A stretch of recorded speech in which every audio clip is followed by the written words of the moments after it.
प्रकृत में मो शिष्य मो भक्त प्रभुंकर मानव लीला श्रवण करने को योग्य है कि नहीं।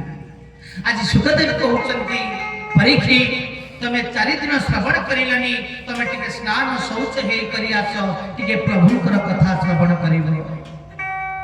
जते नवम स्कंद पर्यंत व्यासदेव गणेश को डाकिना कि वंदना करिना। जते नवम स्कंद कथा सरी जाए से बेले आज व्यास भी कलम करूचंती जे विचार करूचंती आज सुखदेव जे परीक्षित प्रकृत रे केते सिद्ध हेछि। आज परीक्षित कहउचंती हे गुरुदेव ये देह गुटे माध्यम आत्मा नहीं, ये देह को भल पाई लाभ न। हे प्रभु मते एमिति कथा श्रवण करंतु। आज 6टी प्रश्न आज परीक्षित थई देले सुखदेव गोस्वामी का करे दे। प्रथम प्रश्न प्रभु आज मु जानिबा को चाहे ये आत्मा केमिति खुशी होबो। द्वितीय प्रश्न प्रभु काहे कि जन्म नियंती धराधाम। तृतीय प्रश्न जन्म होबार कारण कौन। चतुर्थ प्रश्न भगवानंकर गुण कौन।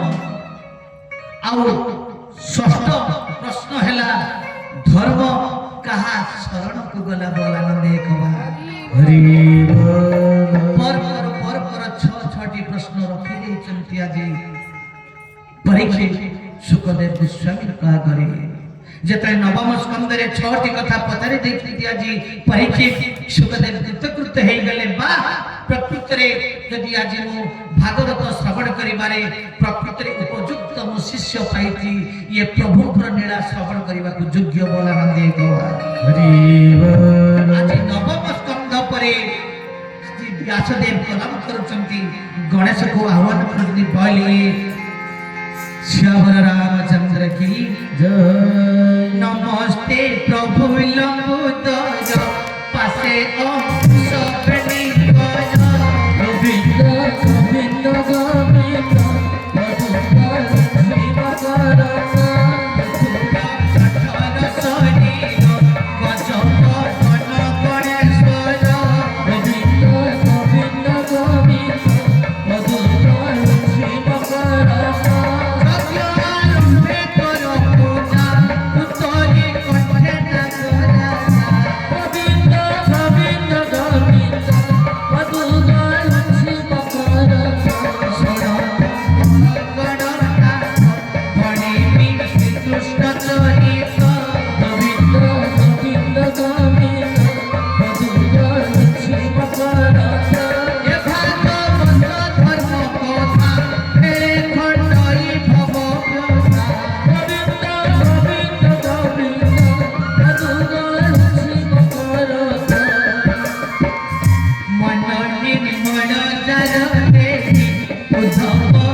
गुरुदेव आत्मा केमिति खुशी हुए।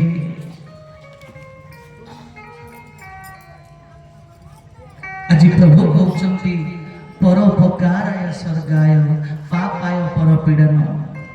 परर उपकार कले आत्मा ही खुशी हुए। द्वितीय प्रश्न करदेले जे जीवन लक्षण कौन प्रभु ना जीवन लक्ष्य है प्रभुंकर पाद पद्म निज को समर्पित हो जिबा। तृतीय प्रश्न करदेले प्रभु कहीं जन्म नियंती ना हे परीक्षित प्रभु एइथि जन्म नियंती धर्म को संस्थापना करिबा पाई पापी को विनाश करिबा पाई। चतुर्थ प्रश्न आसीगला भगवान गुण कौन ना भगवान गुण है सत्य को प्रतिष्ठा करिबा भला मंदे कबा।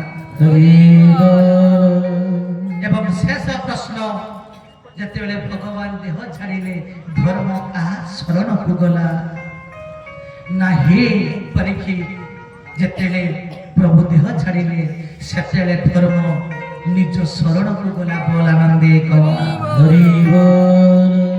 ତେଣୁ ନବମ ସ୍କନ୍ଧ ଯେତେବେଳେ ସରିଯାଏ ଦଶମ ସ୍କନ୍ଧ ଆସିଲା ବେଳକୁ ଆଜି ସୁଖଦେବ କୃତକୃତ ହେଇଗଲେ ପ୍ରକୃତରେ ଯୋଗ୍ୟ ଶିଷ୍ୟଟିଏ ପାଇଛି ଏ ପ୍ରଭୁଙ୍କର ଲୀଳା ଶ୍ରବଣ କରିବାରୁ ପ୍ରକୃତରେ ଯୋଗ୍ୟ ଆଜି ଦଶମ ସ୍କନ୍ଧ ଆରମ୍ଭ ହବ ବୋଲ ଆନନ୍ଦେ